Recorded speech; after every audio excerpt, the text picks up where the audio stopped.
దేవునికి స్తోత్రం. ప్రభు యేసుక్రీస్తు నామములో కూడి చేరి వచ్చిన మీ అందరికీ వందనాలు. మీ అందరికీ కూడా మట్టలాది వారపు శుభాకాంక్షలు. దేవునికి స్తోత్రం. హల్లెలూయా, హల్లెలూయా. దేవునికి స్తోత్రం. ఈ సమయంలో మరి ఈనాటి వాక్య ధ్యానంలోనికి వెళ్ళిపోదాం. ఈ మట్టలాది వారం రోజున ఏం జరిగిందో మనందరికీ తెలుసు. ఏం జరిగిందండి? కొన్ని విషయాలు చెప్పగలుగుతారు. ఉదయం నుంచి సాయంత్రం వరకు ఏం జరిగింది అనేది టూకీగా కొన్ని మాటలు మనం మాట్లాడుకుందాం. కొన్ని సంవత్సరాల క్రితం ప్రభు అయిన యేసుక్రీస్తు వారు ఈ రోజున చేసినటువంటి విషయాలు, వాటి ద్వారా దేవుడు మనం నేర్చుకోవాలి అని తెలియపరిచినటువంటి విషయాల్ని కొంతమేరకు మన పరిజ్ఞానం మేరకు మనం తెలుసుకున్న వారమై, గ్రహించిన వారమై, వాటిని పాటించగలుగునట్లుగా ఆయన కృపను పొందుకుందాం. హల్లెలూయా, హల్లెలూయా. దేవునికి స్తోత్రం. ఇందాక చదవబడినటువంటి లేఖన భాగంలో మార్కు సువార్త 11వ అధ్యాయం ఆ యొక్క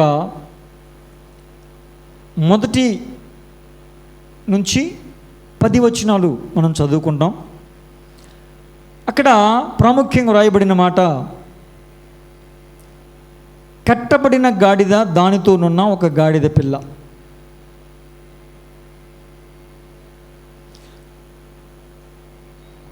వాటిని విడిపించడానికి ప్రభువారు తన శిష్యుల్ని పంపించారు.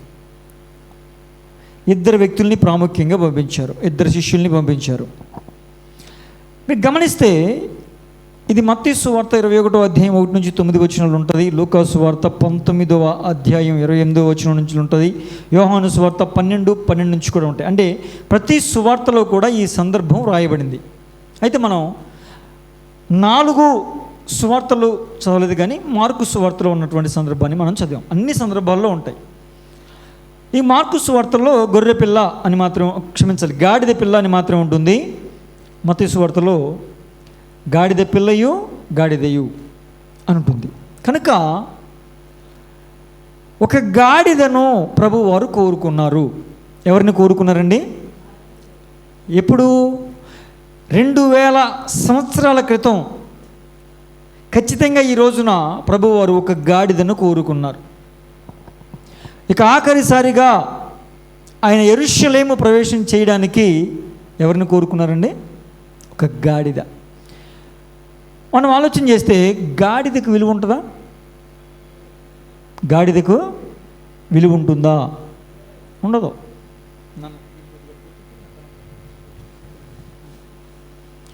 గాడిదకి విలువ ఉంటుందండి. ఎవరినైనా సరిగ్గా పని చేయనప్పుడు, కుదురుగా లేనప్పుడు వాళ్ళని తిట్టాలంటే ఉపయోగించే పదం ఏంటండి? ఆడపిల్లలైనా మగపిల్లలైనా ఏమంటారండి? గాడిద. ఇంకా కొంచెం బాగా డోస్ పెంచాలంటే అడ్డగాడిద అంటారా అనరా? అంటే ఈ గాడిద అనే పదం దేనికి వాడతారంటే, ఒక విలువ లేనప్పుడు, విలువన్న వ్యక్తిని గాడిద అంటారండి. విలువ లేని వ్యక్తికి ఉపయోగించే పదం అది నేటికి కూడా. అంటే ప్రభువారు ఒక గాడిదను, గాడిద పిల్లయు కట్టబడి ఉంటాయి, వాటిని ఇప్పుడు నా కొరకు తీసుకురండి, నా యొద్దకు తీసుకురండి అని స్పెసిఫిక్గా పర్టిక్యులర్గా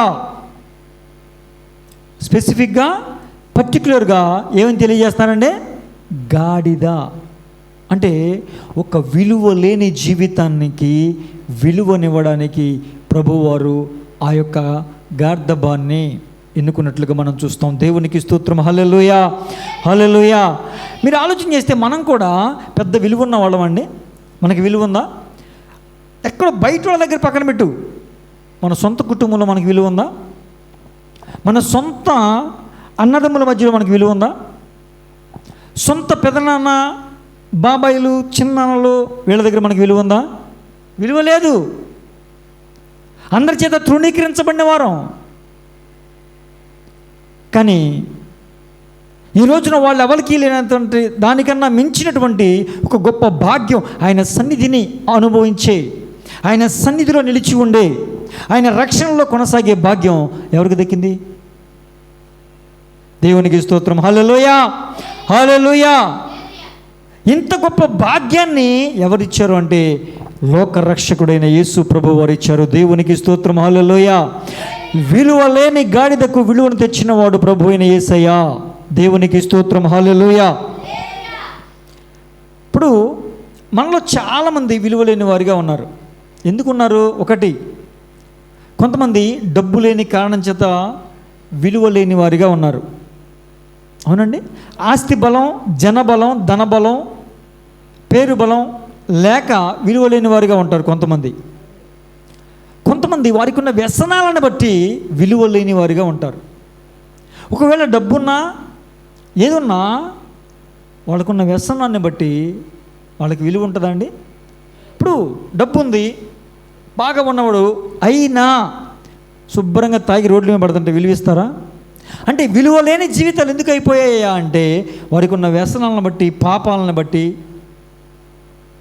అనేకమైన కారణాలను బట్టి విలువ లేని జీవితాలుగా ఉన్నటువంటి వారు ఉన్నారు. దేవునికి స్తోత్రం. హల్లెలూయా. బంధకాలు, ఇప్పుడు పాపమైన, వ్యసనమైన ఇవేంటండి? బంధకాలు. ప్రభు అంటున్నాడు, ఒక ఇద్దరు శిష్యుల్ని పిలిచి ఎదురుగా ఉన్నటువంటి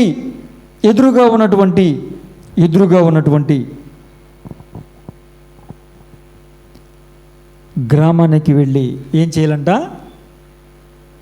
కట్టబడి ఉన్న గాడిదల్ని విప్పాలి. ఎవరైతే బంధకాల్లో ఉంటారో వాళ్ళని విప్పడానికి ప్రభువారు ఇద్దరు శిష్యుల్ని పంపించారు. దేవునికి స్తోత్రం. హల్లెలూయా, హల్లెలూయా. ఇద్దరు శిష్యుల్ని ఎందుకు పంపించారు? ఒకడు వెళ్తే సరిపోదా? కట్టబడిన గాడిద విడిపించడానికి ఒకడు వెళ్తే సరిపోదా? ఇద్దరిని ఎందుకు పంపించారు అంటే, ఒకవేళ బలహీనపరచు ఆత్మ ఒంటరిగా ఉంటే, ఒంటరిగా ఉన్నవాడి మీద దాడి చేసి వాడిని ఓడించి వాడి మీద జయాన్ని పొందొచ్చు. అలా కాకుండా ఇద్దరు ఉన్నారనుకోండి, చెయ్యి కలిపి జయించడానికి అవకాశం ఉంటుందా లేదా? వివాహాన్ని ఎందుకు ఏర్పాటు చేశారు? వివాహ విషయంలో కూడా ముప్పేటల తాడు అన్నారు. ప్రసంగి గ్రంథంలో ఏమన్నాడు? 4:12 ఒంటరియగు ఒకని మీద మరి ఒకడు పడిన ఎడల వాడు ఎలాగు వానిని ఎదిరింపగలడు?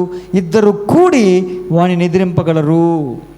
3 పేటల త్రాడు త్వరగా తెగిపోదు కదా అన్నాడు. 3 పేటల తాడన్నాడా? 3 ముళ్ళ తాడన్నాడా? చదివారు ఎప్పుడన్నా వాక్యం? ఈసారి చదవండి. ప్రసంగి 4 ప్రారంభం నుంచి చదవండి.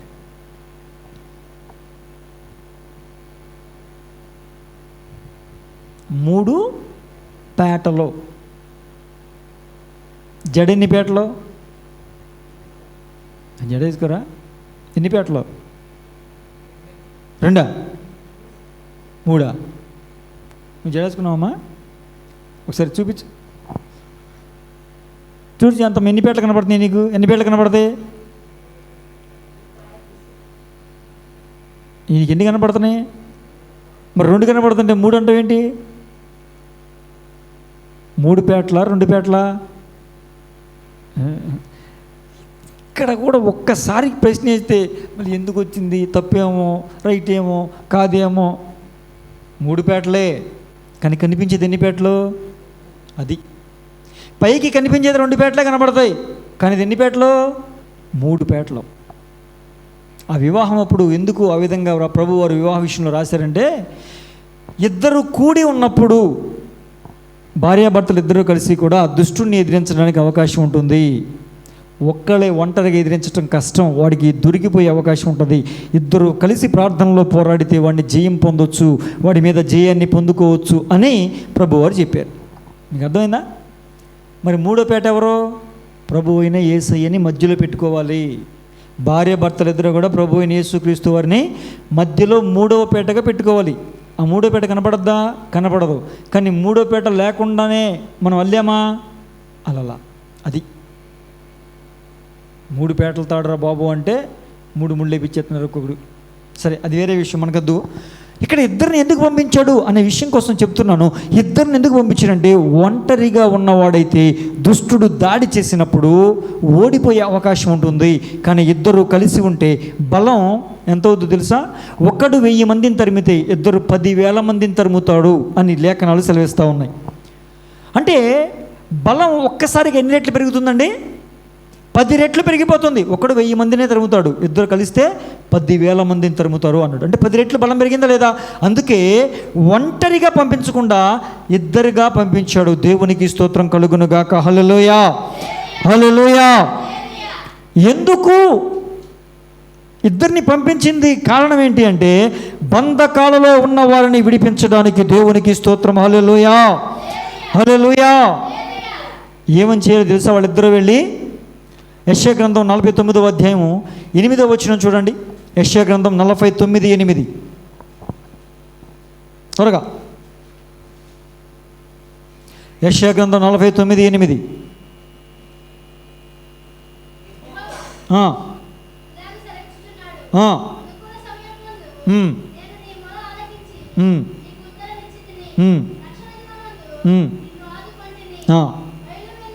బయలు వెల్లుడి అని బంధింపబడిన వారితోనూ, బయటకు రండి అని చీకటిలో ఉన్న వారితోనూ చెప్పాలి. చాలండి. ఇప్పుడు ఇద్దరిని ఎందుకు పంపించాడంట? బయలు వెల్లుడి అని బంధింపబడిన వారితో, అంటే బంధింపబడిన వారి దగ్గరికి వెళ్ళి వారి బంధకాలు తెంచి, ఇక నుంచి మీరు చెరలో ఉండాల్సిన అవసరం లేదు, బంధకాల్లో ఉండాల్సిన అవసరం లేదు, బందీ గృహంలో ఉండాల్సిన అవసరం లేదు, ఈ జైల్లో మగ్గిపోవడానికి వీల్లేదు. మరి ఏం చేయాలి? మీ బంధకాలు తెంపబడ్డాయి, మీ కట్లు కాల్చబడ్డాయి, మీ అడ్డు గోడలు తొలగించబడ్డాయి, ఇన్నప గడియలు విరగొట్టబడ్డాయి. ఇక్కడ నుంచి మీరు వెళ్ళిపోండి, బయటికి వెళ్ళండి. బంధింపబడిన వారిగా కాదు, చక్కగా స్వేచ్ఛగా అందరిలాగా జీవించడానికి మీరు వెళ్ళండి, బయటికి వెళ్ళండి. సాతాను గారి యొక్క బంధకాల నుంచి, ఆ కట్లను తెంపడానికి, ఆ బంధకాలను ఊడదీసి ప్రజలను ఆ బంధకాల నుంచి విడిపించి దేవుని యొద్దకు పంపడానికి ఇద్దరు వ్యక్తుల్ని ప్రభువారు పంపించారు. దేవునికి స్తోత్రం. హల్లెలూయా, హల్లెలూయా. అదే విషయాన్ని 60వ అధ్యాయం, యెషయా గ్రంథం 61వ అధ్యాయం 1 నుంచి 3 వచనంలో రాస్తారు.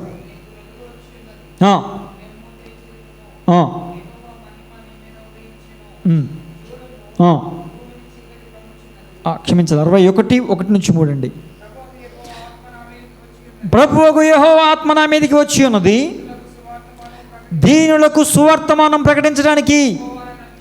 యెహోవా నన్ను అభిషేకించెను,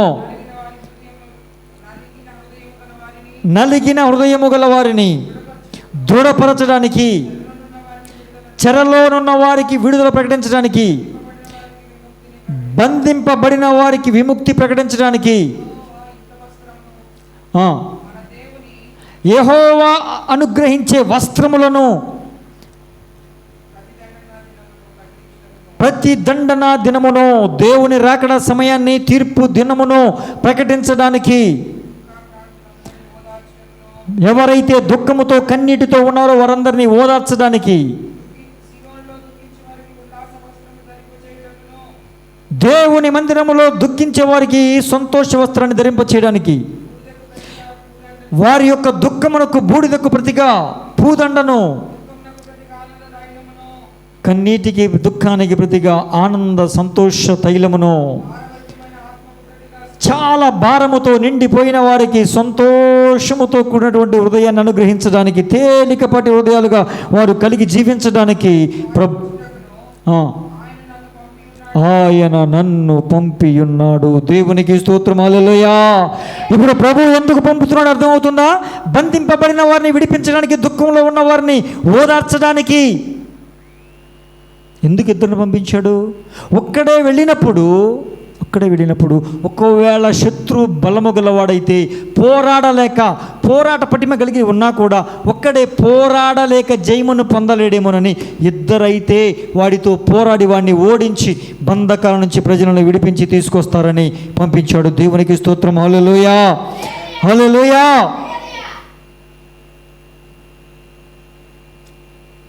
ఆ ప్రసంగి గ్రంథం 4:10 అంటాడు, ఒకడు పడిపోతే మరి ఒకడు లేపుతాడు. ఒకడు పడిపోతే మరొకడు లేపుతాడు.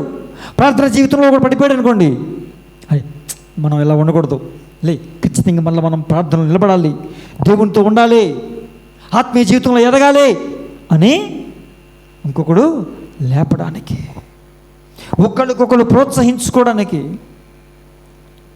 దేవునికి స్తోత్రం కలుగునుగాక. హల్లెలూయా, హల్లెలూయా. ఇప్పుడు గాడిద ఎందుకు పంపించాడు? గాడిద కట్లు విప్పడానికి పంపించాడా? బంధకాల్లో బంధింపబడిన వారిని విడిపించడానికి పంపించాడు. ఇప్పుడు వాళ్ళని విడిపిస్తుంటే, కట్లు విప్పుతున్నావా, తీసుకెళ్ళిపో, విప్పేసి తీసుకెళ్ళిపో అంటాడండి? ఆటంకాలు వస్తాయి. ఒక ఆత్మను చెరలో నుంచి విడిపించడానికి అనేక రకాల ఆటంకాలు వస్తాయి. ఒక ఆత్మను లోకంలో నుంచి వేరు చేసి దేవునికి అప్పగించే క్రమంలో అనేకమైనటువంటి పోరాటాలు ఎదుర్కోవాలి. ఇక్కడికి వచ్చినప్పుడు మొట్టమొదటి బాప్తిస్మం ఇచ్చిన వ్యక్తికి బాప్తిస్మం ఇవ్వడానికి ఎన్ని పోరాటాలు చేశామో, ఎంతలాగా పోరాడాల్సి వచ్చిందో. ఇద్దరిని ఎందుకు పంపించాడు తెలుసా? ఆడు నన్ను కూడా బలహీనపరిచాడు. బాప్తిస్మం వేడి నీళ్ళలో ఇస్తారా, చలి నీళ్ళలో ఇస్తారా? మామూలు నీళ్ళలోనే ఇస్తారుగా, వేడి నీళ్ళలో కాదుగా. ఇంటి దగ్గరికి వెళ్ళి చేయి కడుక్కుంటే, షింక్ దగ్గర చేయి కడుక్కుంటే నా ఒళ్ళంతా దురదలు వచ్చాయి, నీళ్లు తగిలితే ఒళ్ళంతా దురదలు వచ్చాయి. 2 రోజుల ముందు నుంచి ఇదే పరిస్థితి. అంటే దాని అర్థం ఏంటి? వాయిదా వేపిద్దాం. మీకు అర్థమవుతుందా? ఆటంకం. ఎందుకు? వాటర్ చల్లనీళ్ళు తగిలితే కొంచెం బాడీ అంతా దురదలు వచ్చేస్తుంది కనుక ఇప్పుడు కాదులే వాయిదా వేద్దాం అని అనుకుంటామేమో అనుకున్నాడు. నా వెనకాల ప్రార్థన సపోర్ట్ చేసి ఎలాగైనా ముందుకే కొనసాగేలాగా ప్రభు కృప చూపాడు. దేవునికి స్తోత్రం. హల్లెలూయా, హల్లెలూయా. ప్రియమైన దేవుని బిడ్డలారా, ఒక ఆత్మను కట్లు విప్పి బంధకాలు విప్పి తీసుకొస్తుంటే, దేవుని వద్దకు తీసుకొస్తుంటే వాడేమి అంత ఊరుకునేవాడేం కాదు, ఒప్పుకోడు. ఫోన్లే తీసుకెళ్తున్నావా, తీసుకెళ్ళు అని అన్నాడు. వాడితో పోరాటం చేయాలి. ఆటంకాలు వస్తాయి, అభ్యంతరాలు వస్తాయి, అవాంతరాలు వస్తాయి, పోరాటాలు వస్తాయి. వాటన్నిటినీ అధిగమించి ఏం చేయాలి? ఇది దేవునికి కావలసింది అని చెబితే వాడు పంపుతాడు. దేవునికి స్తోత్రం. హల్లెలూయా, హల్లెలూయా. ఇది దేవునికి కావలసింది అని బలము కలిగి శక్తి కలిగి దేవుని ఆత్మాభిషేకంతో ఉంటేనే వాడు అవునా దేవునికి కావాలా, సర్లే తీసుకెళ్ళిపో అంటాడు. లేకపోతే వాడు ఒప్పుకోడు. దేవునికి స్తోత్రం. హల్లెలూయా. ఇప్పుడు విప్పబడిన గాడిద వచ్చిన తర్వాత ఏం చేయాలి? గాడిద రాగానే గాడిద మీద ఏం వేశారండి? వస్త్రాలు వేశారు. అంటే ఒక బంధకాలలో బంధింపబడినటువంటి ఒక ఆత్మను దేవుని యొద్దకు తీసుకొచ్చినప్పుడు ఆ దేవుని యొద్దకు రాగానే మొట్టమొదటిగా రక్షణ వస్త్రం ధరింపచేయాలి. రక్షణ వస్త్రం, స్తుతి వస్త్రం, ఉల్లాస వస్త్రం, నీతి వస్త్రం, తెల్లని వస్త్రం, మహిమ వస్త్రం, పెండ్లి వస్త్రం, ఇలా వస్త్రాలు ఉంటాయి. ఈ వస్త్రాలు తన మీద ధరింపచేయాలి. దేవునికి స్తోత్రం. హల్లెలూయా. అయితే రాగానే ఇచ్చే వస్త్రం ఏంటండి? బంధకాల నుంచి లోకంలో నుంచి విడిపించి ఒక ఆత్మను తీసుకొచ్చిన తర్వాత ఏ వస్త్రం ధరింపజేయాలి? రక్షణను వస్త్రాన్ని ధరింపజేయాలి. అందుకే యెషయా గ్రంథం 61:10 అంటాడు, రక్షణ వస్త్రాలు నాకు ధరింపజేసి ఉన్నావు అంటాడు. రక్షణను వస్త్రాన్ని ధరింపజేయాలి. దేవునికి స్తోత్రం కలుగునుగాక. హల్లెలూయా. ఇప్పుడు రక్షణను వస్త్రాన్ని ధరింపజేసిన తర్వాత ఇప్పుడు ఆ గాడిద ఏం చేయాలి? ఆహా, నాకు మంచి బట్టలు వేశారు, నాకు చాలా సంతోషంగా ఉంది, ఇంతకాలం నాకు బట్టలు లేవు అనుకున్నాను, ఇలాంటి నేను బట్టలు మోయడానికే పనికి వస్తాను అనుకున్నాను, కానీ బట్టలు వేసుకోవడానికి పనికిరాను అనుకున్నాను, కానీ ఈరోజు నా మీద బట్టలు వేశారు హల్లెలూయా అని సంతోషించడానికా? కాదు కాదు కాదు. ఆ బట్టలు వేసిన తర్వాత ప్రభువుని మోయడానికి దేవునికి స్తోత్రం. హల్లెలూయా. ప్రభువుని మోయడానికి, ప్రభువుని మోయటం అంటే ఏంటి? ప్రభువుని మోయటం అంటే ఏంటండి? ఆయన భుజముల మీద రాజ్యభారం ఉంది. ఆ రాజ్యభారాన్ని మనం మోయాలి. దేవునికి స్తోత్రం. హల్లెలూయా. ప్రభువా, ఇప్పుడు నేను కూడా గాడిదలాగా వంగుంటా ప్రభువా, మీరు వచ్చి కూర్చోండి ప్రభువా. ఆడొచ్చి కూర్చుంటాడు. ప్రభు ఎందుకు వచ్చి కూర్చుంటాడు? నీ మీద ఎక్కి తిరగడానికి కాదు కదా ప్రభువు ఉన్నది, మన మీద ఎక్కడానికి అండి ప్రభు ఉన్నది. మరి మన మీద ఎక్కి తొక్కే దేవుడు సాతానుగాడు. కొంతమంది ప్రార్థన చేయమంటే మోకరించి ఈ బుర్ర తీసుకెళ్ళి నేలకు పెట్టి ఇలా వంగుంటారు, ఒక గుర్రంలాగా. తెలుసా మీకు? మీరు ఎప్పుడైనా చూసారా? ఎలా ఉంటారండి? గుర్రంలాగా వంగుంటారు. ఇప్పుడు నడి మీద దేవుడు కూర్చుంటాడు తెలుసా? ఆడొచ్చి కూర్చుంటాడు. మరి అందుకే మోకరించినప్పుడు జాగ్రత్తగా మోకరించాలి. తెలియదు, చాలామందికి తెలియక చేస్తూ ఉంటారు పాపం, శరీర బలహీనత బట్టి చేస్తూ ఉంటారు. చిన్నపిల్లల్ని గుర్రం ఆట ఆడించేటప్పుడు ఎలాగండి మీకు తెలుసా?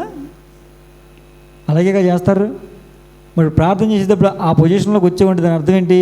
నా నడుము ఖాళీగా ఉందిరా బాబు, వచ్చి కూర్చోరా అనేగా. పాస్టర్ గారు మందిరంలోకి వస్తాడా సాతాను గారు, ఆడికి ధైర్యం ఉందా? నిజమే. మరి పొడి మాటలు, పైపై మాటలు మాట్లాడకో, బైబిల్ వాక్యాన్ని తెలుసుకుని మాట్లాడు. ఆడు పరలోక రాజ్యంలోకి ప్రభు దగ్గరికి వెళ్ళాడు. దేవదూతలందరూ కూడా ఆయన సముఖములో ఆ సభా పర్వతంలో మీటింగ్ అయినప్పుడు ఆ మీటింగ్కి ఆడు కూడా వెళ్ళాడు. మీటింగ్ రోజున ఎక్కడికి? పరలోక రాజ్యంలోకి. ఎక్కడుంది ఈ సందర్భం? యోబు గ్రంథం 1వ అధ్యాయం. పరలోకానికే ప్రభు దగ్గరికి వెళ్తే మన దగ్గరికి రాడా? మందిరంలోకి రాడా? సోది మాటలు. హల్లెలూయా, నేను మందిరంలో ఉన్నా, నా మీదకి రాడు, ఎక్కి తొక్కేస్తున్నాడు. నీకు ఆ విషయం తెలుస్తలా. దేవుణ్ణి మోసే ఒక గాడిదలముగా మనం ఉండాలి. దేవునికి స్తోత్రం. హల్లెలూయా, హల్లెలూయా. ఒకటి, ఇద్దరిని కలిపి పంపించింది. కలిసి పోరాడి బలం పొందుకుని శత్రువును ఓడించి బంధింపబడిన వారిని ప్రభు దగ్గరికి తీసుకురావడానికి, ప్రభు దగ్గరికి తీసుకొచ్చిన తర్వాత రక్షణ వస్త్రాలు ధరింపచేయడానికి, రక్షణ వస్త్రం ధరింపచేసిన తరువాత ఆ బంధకాలు విడిపించబడిన వ్యక్తి ఏం చేయాలండి? ప్రభువుని మొయ్యాలి. దేవునికి స్తోత్రం. హల్లెలూయా, హల్లెలూయా. అలా మోస్తూ ఉంటే, దేవుణ్ణి మోస్తూ ఉంటే ప్రజలు ఏం చేస్తారు? ఒక బరువు మోసుకుని ఒక వ్యక్తి అలా వెళ్తున్నాడు అనుకోండి, చూసిన వాళ్ళందరూ పాపం ఎంత కష్టపడుతున్నాడు, కుటుంబం కోసం ఎంత భారాన్ని మోస్తున్నాడు, చాలా కష్టపడుతున్నాడు అని అంటారుగా. మరి ప్రభువును మోస్తుంటే ప్రజలు గణపరుస్తారా లేదా? స్తుతిస్తారా లేదా? చెప్పాలి. మీరు గౌరవిస్తారా లేదా? అదే చేశారు కదా అక్కడ కూడా. గాడిద వెళుతూ ఉంటే వాళ్ళు ఏం చేశారండి? ప్రజలు ఏం చేశారు? కొనియాడారు, స్తుతించారు. ఎవరిని? మనిషిని కాదు. స్తుతించేది, కొనియాడేది మనిషిని కాదు, మనిషిని గౌరవిస్తారు, దేవుణ్ణి. అంటే రక్షింపబడిన ఒక వ్యక్తి దేవుణ్ణి మోస్తూ ఉంటే ప్రజలు ఎవరిని కొనియాడాలి? చెప్పాలి, దేవుణ్ణి కొనియాడాలి. ఇప్పుడు మేమున్నాం సేవకులుగా, మేము ఎవరిని మోస్తూ ఉంటాం? ఆయన రాజ్యభారాన్ని మోస్తూ ఉంటాం. ఇప్పుడు పేరు ఎవరికి రావాలి? ఘనత ఎవరికి రావాలి? ఖ్యాతి ఎవరికి రావాలి? సన్మానం ఎవరికి దక్కాలి? మరి మా అయ్యగారు అండి, మరి మా అమ్మగారు, మరి మా అయ్యగారు, మరి మా అమ్మగారు 10 సార్లు చెప్పిన తర్వాత మరి దేవుడు కార్యం చేశారండి. దేవుడి కార్యం ఎన్నిసార్లు అండి? ఒకసారి. అమ్మగారు అయ్యగారు ఎన్నిసార్లు అండి? 10 సార్లు. ఇప్పుడు ఎవరు కనపరచబడ్డారు? అలాగే ఎవరన్నా అన్నారనుకో, మేము హల్లెలూయా ఏమనుకుంటున్నాం? మేము ప్రార్థన చేస్తే రండి మీరు కూడా అలా అనాలి, అంతేనా? అనొచ్చా? ఒప్పుకోకూడదు. దేవుణ్ణి సన్మానించే వారంగా, గణపరిచే వారంగా ఉండాలి. ప్రజలని దేవుని వైపు తిప్పేవారుగా ఉండాలి, మా వైపు తిప్పుకోవడానికి కాదు. ఆయన పంపించింది, ఆ గాడిదని తీసుకొచ్చింది, ఆ గాడిద మీద ఎక్కి ఊరేగుతూ ఉన్నది. దావీదు కుమారునికి జయం, యూదుల రాజుకు జయం అన్నారా? యేసు క్రీస్తును మోస్తున్నటువంటి గాడిదకి జయం అన్నారండి?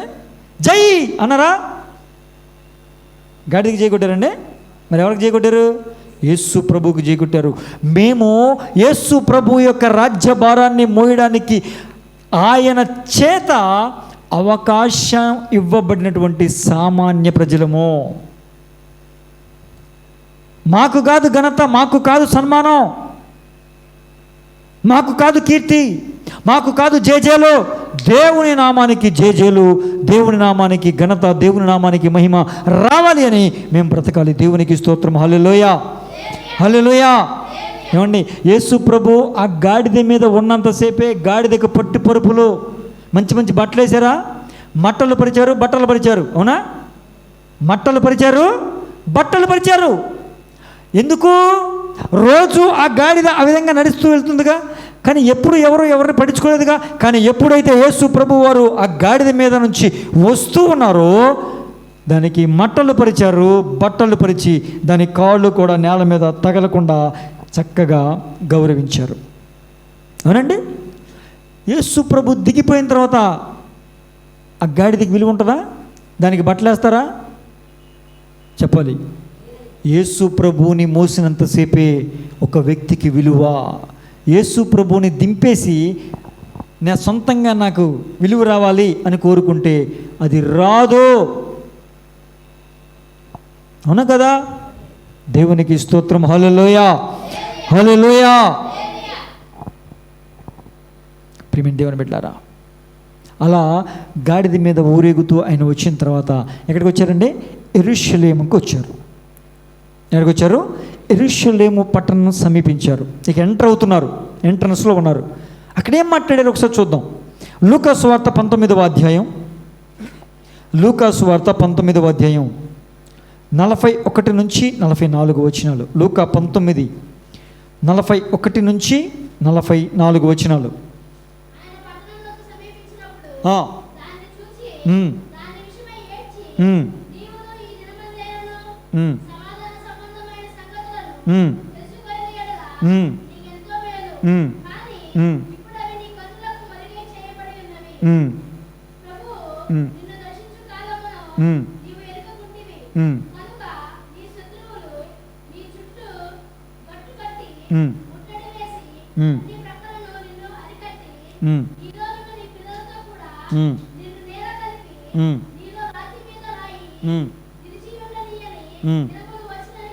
చాలండి.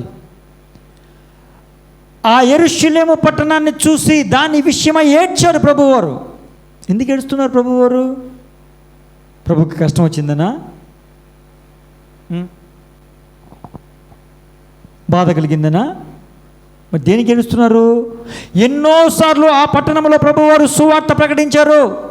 ఎన్నోసార్లు దేవుని రాజ్యం కోసమైనటువంటి అనేకమైన విషయాలు వాళ్ళకి ప్రకటించిన తర్వాత కూడా వాళ్ళు ఎలా ఉన్నారండి? మారు మనస్సు పొందని ప్రజలుగా ఉన్నారు. ఆచార సంబంధమైన క్రైస్తవులుగా ఉన్నారు. నామకార్థ స్థితిలోనే ఉండిపోయారు. భక్తి జీవితంలో ఉన్నతమైన అనుభవాలను కలిగి ఎదగాలనే ఆశ కూడా లేని వారిగా ఉన్నారు. అందుకే వాళ్ళని చూసి ఏడుస్తూ అంటున్నారు. సమాధానమును గూర్చిన సంగతులు మీకు వినిపించినప్పుడు మీరు వాటిని వినలేదు గనక ఇక అవి మీ కన్నులకును మీ చెవులకును మరుగు చేయబడే దినాలు రాబోతున్నాయి. ఈ సమాధాన సంగతులు మీకు దొరకవేక, మీకు వినిపించినప్పుడు మీరు మారు మనసు పొందలా, అవి మీకు దొరకవు. అంత మాత్రమే కాదు, మీ చుట్టూ కూడా శత్రువులు ముట్టడి దిబ్బ వేసి మిమ్మల్ని నాశనం చేస్తారు. రాయి మీద రాయి లేకుండా మొత్తం అంతా కూల్చివేయబడుతుంది. చెప్పాడా లేదా? జరిగిందా లేదా?